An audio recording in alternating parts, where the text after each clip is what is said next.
चलिए आइए देखिएगा धार्मिक जीवन। आज हम धार्मिक जीवन की चर्चा करेंगे और धार्मिक जीवन पर चर्चा करने से पहले एक बात मैं आप लोगों को बता दूं कि जो ऋग्वैदिक कालीन जो व्यवस्था थी, ऋग्वैदिक काल में जो व्यवस्था थी उस व्यवस्था में और जो व्यवस्था उत्तर वैदिक काल में हुई उस व्यवस्था में काफी फर्क देखने को मिलता है, काफी अंतर मिलता है। अर्थात यह कहने में कहीं भी अतिशयोक्ति नहीं होगी कि जो ऋग्वैदिक कालीन व्यवस्थाएं थी उस व्यवस्था में सब कुछ सामान्य स्थिति था, जबकि उत्तर वैदिक काल आते आते जो वर्ण व्यवस्था थी, इस वर्ण व्यवस्था में इतनी कुरीतियां विद्यमान हो गई कि इस कुरीति के कारण जो धार्मिक जीवन था, इस धार्मिक जीवन में यज्ञ होना प्रारंभ हो गए। और वो भी यज्ञ कैसा? अश्वमेध यज्ञ, पुरुषमेध यज्ञ, अर्थात पुरुष को बलि दिया जाने लगा। क्या? राजसु यज्ञ, राजपाट प्राप्त करने के लिए राजसु यज्ञ होने लगा। अर्थात ये कह सकते हैं कि एक पुरोहित और दूसरा क्षत्रिय इस उत्तर वैदिक काल को, अर्थात उत्तर वैदिक काल को सबसे ये कहें कि इस युग का सबसे कुरीति भरा काल कहा जा सकता है। और इसलिए कहा जा सकता है क्योंकि इसमें दो वर्ण वैश्य और शूद्र का जो स्थिति था वह निम्न से निम्नतर होते चला गया, अर्थात बिल्कुल निम्न स्तर में पहुंच गए। ये मात्र दो ऐसे वर्ण थे, एक वैश्य और दूसरा शूद्र, अर्थात क्षत्रिय और पुरोहित। ये दो वर्ग ऐसे थे, ये दोनों वर्णों का बोलबाला हुआ। और इसी के कारण याद रखिएगा कि इसके बाद मैं आप लोगों को फिर बता दूं कि इसके पश्चात देश नहीं बल्कि विदेशों में, दुनिया के कई देशों में धर्म सुधार आंदोलन का जन्म हुआ। और इसी के पश्चात जैनिज्म आता है, बौद्धिस्ट आता है। अर्थात हम कह सकते हैं कि विश्व में जितने भी धर्म हैं वो सारे धर्मों का ओरिजिन आपका सनातन है और सनातन से ही सारे धर्म अलग होते गए। कारण इसमें कुरीतियां विद्यमान होती चली गई और जब कुरीतियां विद्यमान हुई इसके कारण अनेक विचारकों ने अनेक धर्म सुधार आंदोलन चलाए, जिसके कारण जैनिज्म का अभ्युदय हुआ। और बोलिए, जैनिज्म मतलब जैन धर्म, क्या जैन धर्म। चले कार्य क्षेत्र की ओर आइए। धार्मिक जीवन में देखते हैं कि उपनिषदों की रचना होती है। किसकी जी? उपनिषदों की रचना होती है। उपनिषदों की रचना हुई। उपनिषदों की रचना हुई। अनेक प्रकार के यज्ञ जो थे वह प्रचलन में आए। देखिएगा कितने चलेंगे, अनेक प्रकार के यज्ञ, अनेक प्रकार के यज्ञ प्रचलन में आए। अनेक प्रकार के यज्ञ प्रचलन में आए, अर्थात यज्ञ होने लगे। और यज्ञ होने लगे तो इसी क्रम में राजसु यज्ञ होता है, आपको अश्वमेध यज्ञ होता है, पुरुषमेध यज्ञ होता है, कृष्ट यज्ञ होता है, पुत्रेष्ठी यज्ञ होता है। अर्थात अनेक प्रकार के यज्ञों का आयोजन होना प्रारंभ हो गया। क्लियर? चलिए आगे लिखेंगे। अब देखिएगा कि अनेक प्रकार के जो यज्ञ हो रहे थे, इस यज्ञ में राजसु यज्ञ, क्या जी? राजसु यज्ञ। अरे एक चीज देखिए बाबू, सुन लीजिएगा, आपको मैं नोट करके लिखाऊंगा कि वर्तमान में जो भ्रूण हत्या होता है, उस भ्रूण हत्या का जो ये कह सकते हैं कि भ्रूण हत्या करने वाला एक कालखंड या इसका जो हमें ज्ञान की प्राप्ति होती है कि भ्रूण हत्या क्यों किया जाए, ये जो उत्तर वैदिक काल था, उत्तर वैदिक काल में कन्याओं का जन्म कष्ट के कारण माने जाना लगा। क्या? उत्तर वैदिक काल में कन्याओं का जो जन्म था, जो बेटियों की जन्म हो रही थी, वह जन्म कष्ट का कारण माने जाने लगा।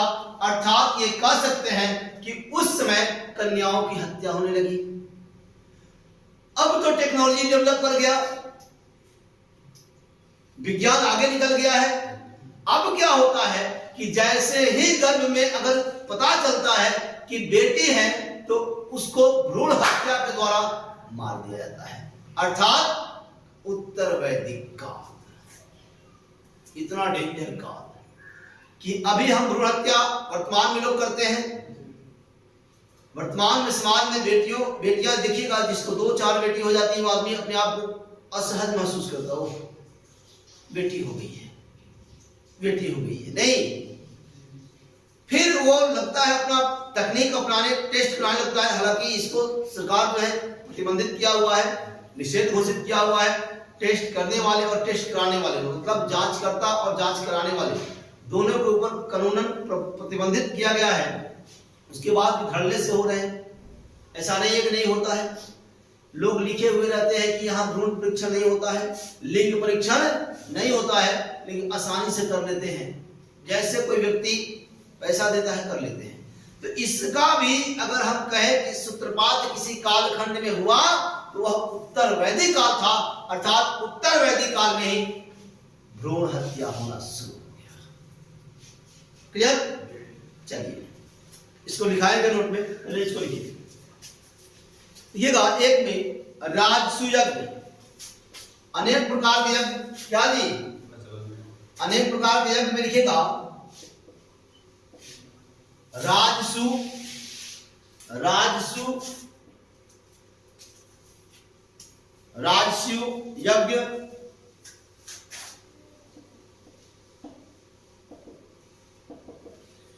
आगे लिखेंगे राजसु यज्ञ,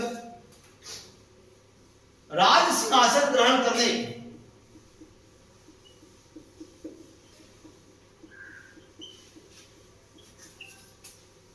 ग्रहण करने, राज सिंहासन ग्रहण करने के समय, राज सिंहासन ग्रहण करने के समय किया जाता था, किया जाता था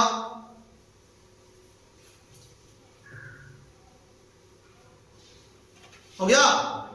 अब एक चीज देखिएगा कि राजा जब राज सिंहासन ग्रहण करता था उस समय यज्ञ करता था। इस यज्ञ को कहा गया राजस्व यज्ञ। क्या कहा गया? राजस्व यज्ञ। अब एक चीज देखिएगा कि राजा को सर्वोच्च साबित करने के लिए, अर्थात राजा में दैवीय शक्तियों का आरोपण करने के लिए कि राजा दैवीय रूपी है, क्या है जी, दैवीय रूपी है, इसके लिए जो यज्ञ हुआ उस यज्ञ को कहा गया वाजपेयी यज्ञ। क्या कहा गया? वाजपेयी यज्ञ। क्लियर? अर्थात राजा को सर्वोच्च दिखाने के लिए, क्योंकि राजा के सलाहकार कौन थे? पुरोहित। टैक्स फ्री थे। इससे पहले आप देख चुके हैं क्या थे वो? टैक्स फ्री थे। और जब टैक्स फ्री थे भैया तो फ्री की सलाह दे रहे थे। फ्री की सलाह इसलिए दे रहे थे कि उनको कौन सा टैक्स देना था। तरह तरह के यज्ञ होंगे, पैसे खर्च होंगे, उनको क्या करना था उससे? बेचारी जनता जो है, जो सबसे अधिक टैक्स देने वाली जनता थी, वो जनता मरे, सरकार को उससे क्या करनी है?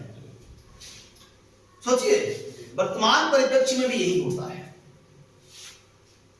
वर्तमान में भी यही होता है। तो वाजपेयी यज्ञ हुआ, अर्थात राजा में दैवीय शक्ति का आरोपण होना शुरू हो गया कि राजा दैवीय शक्ति का ही अंश माना जाने लगा। लिखेंगे वाजपेयी यज्ञ। दूसरा वाजपेयी यज्ञ।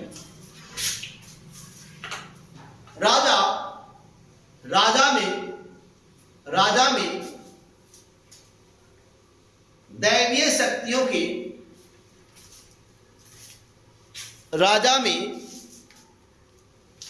दैवीय शक्तियों के, राजा में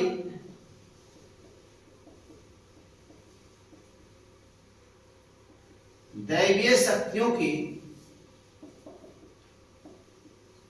आरोपण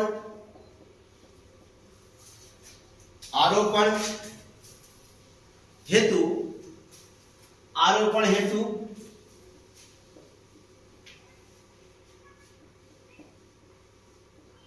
होता था।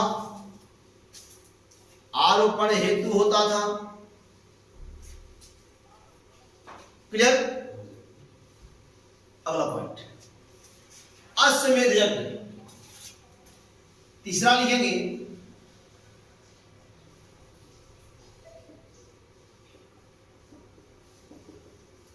अश्वमेध यज्ञ। क्लियर। आगे लिखिएगा। आप देखिए इसमें क्या होता है। राजा को चक्रवर्ती घोषित करने के लिए अश्वमेध यज्ञ होता था। राजा के द्वारा, राजप्रसाद के द्वारा राजमहल से घोड़ा निकलता था, और घोड़ा जिस क्षेत्र से होकर निकलता था उस क्षेत्र में उस घोड़े के ऊपर लिखा हुआ रहता था कि यदि कोई व्यक्ति इस घोड़ा को पकड़ता है तो उसे राजा के साथ युद्ध करना पड़ेगा।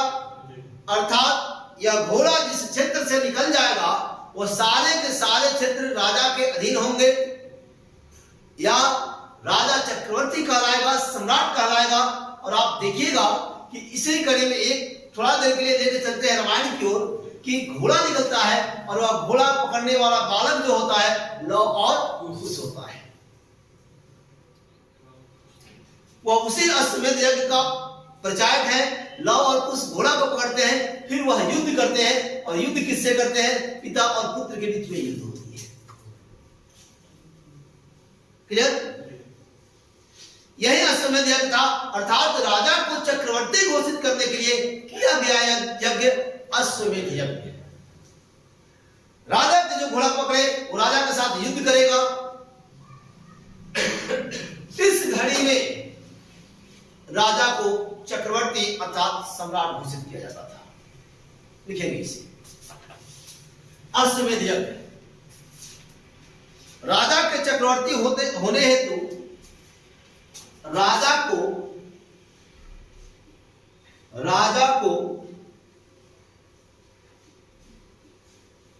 चक्रवर्ती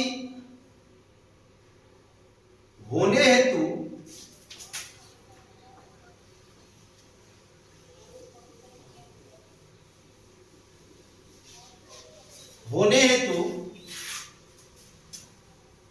होता था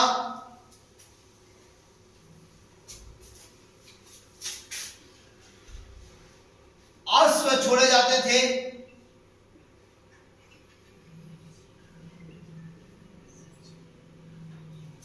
अश्व छोड़े जाते थे। अश्व माने क्या? अश्व छोड़े जाते थे। यज्ञ समाप्त होने पर, ध्यान कीजिएगा, यज्ञ समाप्त होने पर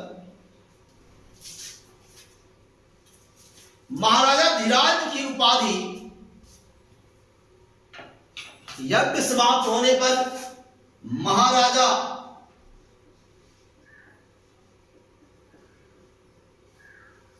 धीराज की उपाधि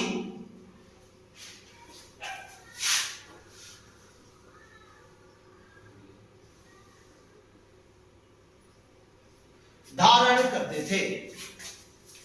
महाराजा धीराज की उपाधि धारण करते थे। क्लियर। चलिए, अब तो बात समझ में आ गई। या तो घोड़ा जिस क्षेत्र से निकल जाए वो सारे के सारे क्षेत्र राजा के अधीन होंगे।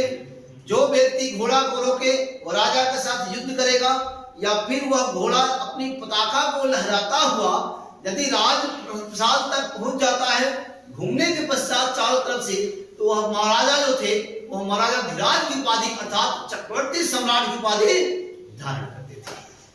अगला यज्ञ कृष्ट यज्ञ है। अगला यज्ञ लिखेंगे कृष्ट यज्ञ।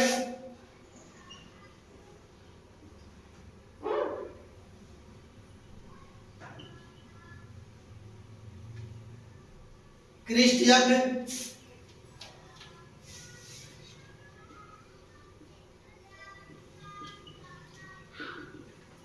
कृष्ण यज्ञ।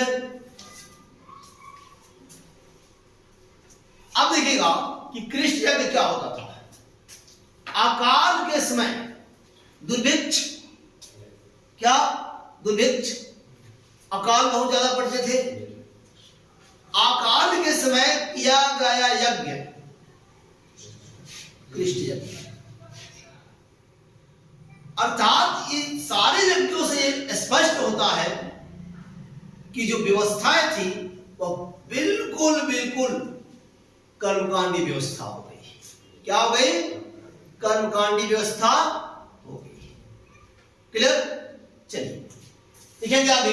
अकाल के समय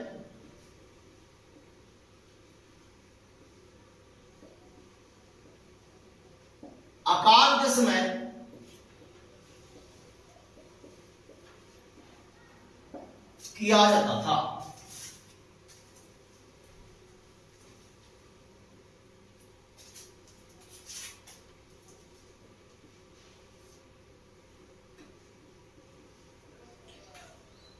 पुत्रेष्ठी यज्ञ,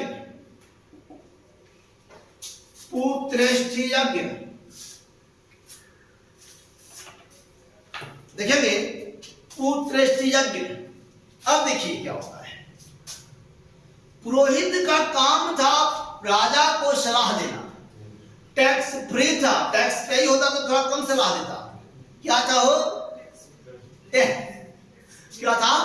टैक्स फ्री, कर मुक्त था। अब किसी राजा महाराजा को पुत्र की प्राप्ति नहीं हो रही हो, यज्ञ कर दीजिए ना, हो जाएगा। हे राजन, आप यज्ञ करें, आप यज्ञ करेंगे, आपको पुत्र की प्राप्ति होगी, अर्थात पुत्रेष्ठी यज्ञ। पुत्र प्राप्ति हेतु किया गया यज्ञ। फिर एक बार देखेंगे, अभी आप लोगों को जो यहां से श्रेया जी जो मिल रहा है, शायद कहीं नहीं मिलने वाला इस टाइप का। ऑनलाइनर मिलेगा, लोग आएंगे केवल बोलकर चले जाएंगे, लेकिन जो फैक्ट मिल रहा है समझिए। हे राजन, यदि आपको पुत्र की प्राप्ति नहीं हो रही है, आप यज्ञ करें, वह यज्ञ होगा पुत्रेष्ठी यज्ञ, आपको पुत्र की प्राप्ति होगी।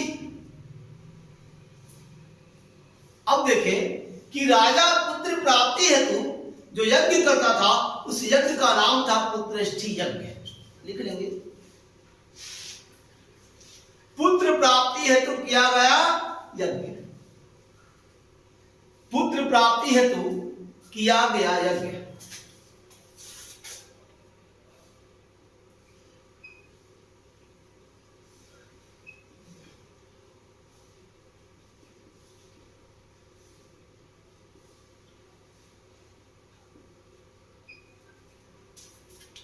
क्लियर? अब देखिए इस कालखंड की सबसे बड़ी कुरीति इसलिए देखिएगा, जब हम आगे बढ़ेंगे तो हम सती प्रथा भी पढ़ेंगे। क्या? सती प्रथा पढ़ेंगे। और याद रखिएगा कि जब जब समाज में समस्या आया है, तब तक उसका निदान करने के लिए किसी न किसी रूप में, किसी न किसी अवतार में सीधे सीधे भगवान उत्पन्न हुए हैं। सीधे भगवान आए, चाहे भगवान इंसान के रूप में आए हो या फिर भगवान के रूप में आए हो। हम तो भगवान को देखे नहीं आज तक, लेकिन यही जानते हैं कि महावीर का जन्म और बुद्ध का जन्म एक भगवान से कम नहीं, एक भगवान से कम नहीं। क्योंकि देखिएगा, अब वही आने वाला है टॉपिक, इसलिए लगातार जुबान पे वही आ रहा है कि जब आपको वर्तमान अपनी मां के गर्भ में होते हैं, तो देवताओं की एक आकाशवाणी होती है कि आपके गर्भ में पल रहे संतान भारत का महान सन्यासी बनेगा। अर्थात आपका जो संतान होगा वह महान सन्यासी होगा, आकाशवाणी होता है। ठीक उसी प्रकार से आपको बुद्ध में भी आकाशवाणी होता है, देवताओं की आकाशवाणी होती है। इसलिए जब जब समस्या आया है, तब तक उसका निदान हुआ है। जैसे वे एकदम टकटक और ज्वलंत उदाहरण है आपका 2020 का कोरोना आया, समाधान भी आ गया दवा, चाहे जिसने पहले बना दिया हो तो बंद हो गया जी, जाने बची, बहुत जाने चली भी गई, लेकिन जाने बची। क्या अगर वैक्सीनेट नहीं हुए होते लोग, हम लोग पूरा वैक्सीन नहीं लगवाए होते तो फिर विकेट तो धड़ाधड़ जा रही थी सेकेंड वेव में। इसलिए जब जब समस्या आया, अब इसमें इस कालखंड की सबसे बड़ी विडंबना क्या थी, सबसे बड़ी समस्या क्या थी? पुरुष मेध यज्ञ, अर्थात यह तो पूरी हद की एक दहलीज होती है, उस दहलीज को ही पार कर गई, अर्थात पुरुष मेध यज्ञ होने लगा। इस यज्ञ में पुरुषों की बलि दी जाने लगी और इसी को आगे जब बढ़ते हैं तो दूसरे हिसाब से लेते हैं, तो उसको कहते हैं नर बलि प्रथा। नर बलि प्रथा कहते हैं, तो आगे मिलेगा। चलिए आगे देखते हैं पुरुष मेध यज्ञ।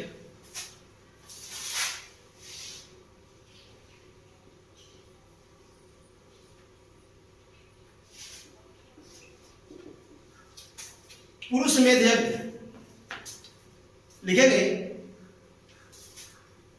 इसमें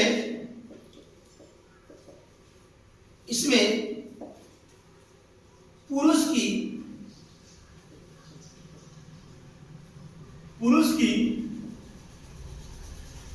बलि दी जाती थी।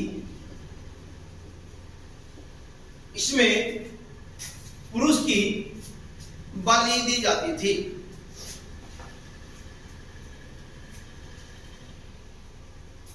हो गया। अगला लिखेंगे अग्निष्ठ यज्ञ।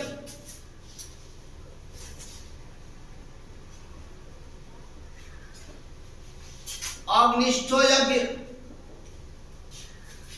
अग्निष्ठ यज्ञ। और अग्निष्ठ यज्ञ में देखिएगा, इसमें सोमरस पिसा जाता था। क्या हो? इसमें सोमरस पीसा जाता था।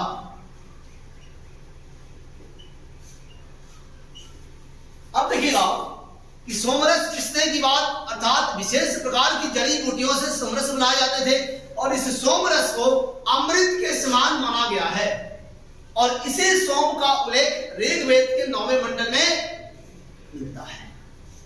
क्लियर? इसमें क्या होता था? सोमरस पिसा जाता था। क्लियर? अब देखिएगा आर्थिक जीवन से संबंधित शब्दावली, हेडिंग करेंगे आर्थिक जीवन से संबंधित शब्दावली। उस समय की आर्थिक जीवन क्या थी? देखिएगा आर्थिक जीवन से संबंधित कुछ शब्दावली है और आर्थिक जीवन संबंधित जो शब्दावली है, उस शब्दावली की चर्चा करें कि कृषि योग्य भूमि को उर्वरा या क्षेत्र कहा जाता था। कृषि योग्य भूमि को उर्वरा या क्षेत्र कहा जाता था। परती या परत भूमि को खिल्स कहा जाता था। हल को लांगल कहा जाता था। फिर हल से बनी रेखाएं सीता कहलाती थी। हल से बनी रेखाएं सीता कहलाती थी। हल चलाने वाले व्यक्ति को किवास कहते थे। मैकनॉट जो था वह सुदखोर होता था। मैकनॉट सुदखोर कहलाता था, अर्थात कृषण, शतमान, पाद, निष्ठ, ये सभी क्या थी? इस उत्तर वैदिक कालीन मुद्राएं थी। क्या थी? मुद्राएं थी। उत्तर वैदिक काल के जो अर्थ थे वह लोहा से परिचित थे, जबकि आप इससे पहले सिंधु घाटी सभ्यता पढ़े हैं, हड़प्पा सभ्यता पढ़े हैं। हड़प्पा सभ्यता के लोग लोहा से परिचित नहीं थे, याद रखेंगे, लेकिन वह बाकी टीन व कांसा से परिचित थे। देखिएगा कि ये लोहा से परिचित थे, तो लोहा के लिए जो शब्द मिला है वह श्याम अयस मिला है। क्या मिला है जी? श्याम अयस। और तांबे के लिए जिस शब्द का प्रयोग किया गया है वह लोहित अयस का प्रयोग किया गया है। अर्थात इसी के साथ आज लेते हैं विदा, होंगे कल उपस्थित। जय हिंद, जय भारत, भारत माता की जय।